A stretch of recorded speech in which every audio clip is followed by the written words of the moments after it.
আমরা শুটিং করছিলাম নদীতে, নৌকার উপর বসে বসে আমাকে কমলদা ইনস্ট্রাকশন দিচ্ছে, দিদি এইটুকু শুধু চোখ বের করা, চোখ বের করা।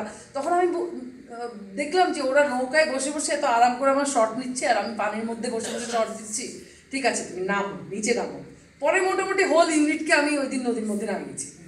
ঠিক আছে এবার থাকো, প্রায় 2-2.5 ঘন্টা আমি থাকবো পানির মধ্যে, তোমরাও থাকবো পানির মধ্যে। তো এরকম অসংখ্য আসলে ঘটনা আছে। আর একটা সেটে শুটিং করতে গেলে অনেক ধরনের ঘটনা ঘটে। 2022-এ বার্থডের দিন আমাকে সোহেল ফোন করে আমার সাথে কথা বলে, এবং ওই বার্থডের দিনই কোনো একটা কারণে আমার মনটা ভীষণ খারাপ ছিল, খুবই আপসেট হয়ে বসেছিলাম। তখন আমাকে ফোন করে এবং ফোন করে আমাকে সিনেমার কথা বলে। এর মধ্যে কয়েকটা সিনেমায় আমার এক্সপিরিয়েন্স একটু ডিফারেন্ট, এক ধরনের চরিত্র শুনেছি, স্ক্রিপ্ট পাইনি, কিন্তু সেটা যে দেখেছি যে আসলে চরিত্রের যেই বর্ণনা আমি পেয়েছি সেরকম নাই, এরকম কোনো একটা সিমিলার রিজনে আমার মন খারাপ ছিল। তখন আমি ওকে খুবই করে বলি যে আমি করবো একটা শর্তে, যদি আমাকে শুটিংয়ের আগে ফুল স্ক্রিপ্ট পাঠানো হয়। ও তখন খুব কনফিডেন্টলি আমাকে বললো, আপু আপনাকে আমি এক্ষুনি ফুল স্ক্রিপ্ট পাঠাচ্ছি, ফুল স্ক্রিপ্ট আমার কাছে রেডিই আছে।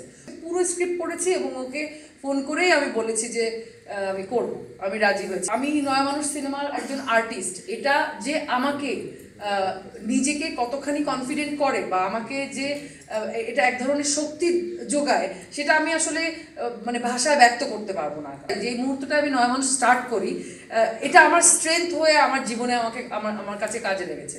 অনেক চড়াই উতরাই পার করে আজকে নয়া মানুষ এখানে এসছে, বারবার থেমে যেতেও আবার চলেছে, এবং এর পুরো ক্রেডিট আমি দিতে চাই আমাদের সোহেলকে।